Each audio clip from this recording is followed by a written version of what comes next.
I'm Rick Kaler. Thanks for joining me.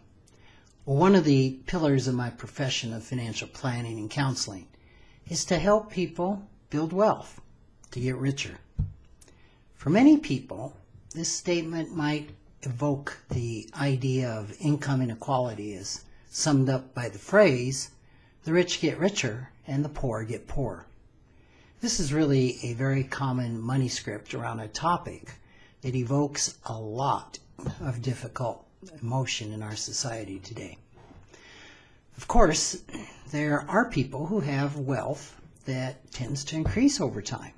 This includes some who inherit vast wealth and others who achieve wealth through business ownership or creative successes.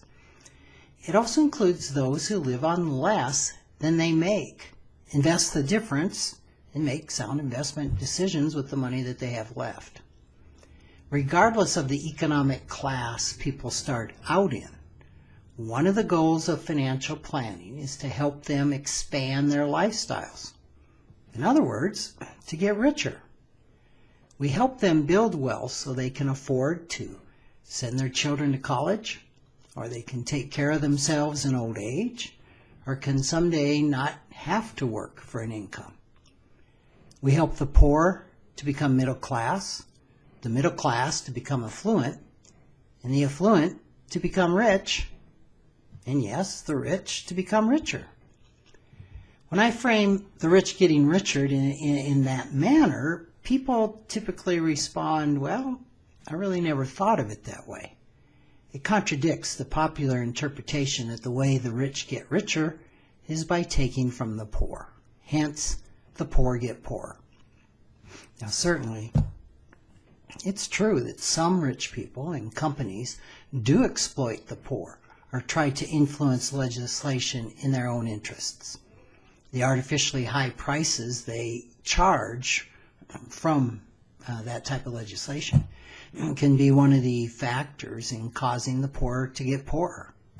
Examples of this might include the secondary educational system, as well as industries where excessive regulations limit competition. However, just as most of the rich don't get richer by exploiting the poor, most of the poor don't get poorer by being exploited by the rich. Some get poor because they lack education or don't know how to access help. Some get poor by events that are out of their control, such as job layoffs, serious illnesses, or cultural, racial, sexual discrimination. Some get poor through choosing careers with little future, not taking care of their health, or making poor money decisions, such as financially enabling children. Others are caught up in destructive behaviors like addictions or compulsive gambling. A few even choose poverty for religious or philosophical reasons. As with many things, income inequality is pretty complex. For example, some people could choose to take large risks that could result in them becoming very rich or very poor. Others choose the security of a steady paycheck. There could ultimately be a huge wealth gap between the entrepreneur who hits it big and the more conservative person who plays it safe. Does that mean the gap is inherently bad?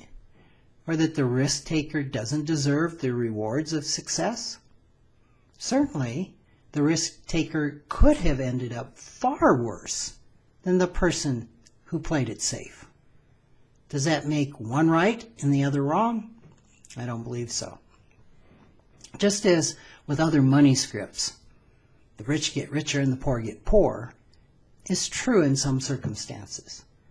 At other times, the truth can be that the rich get poorer and the poor get richer.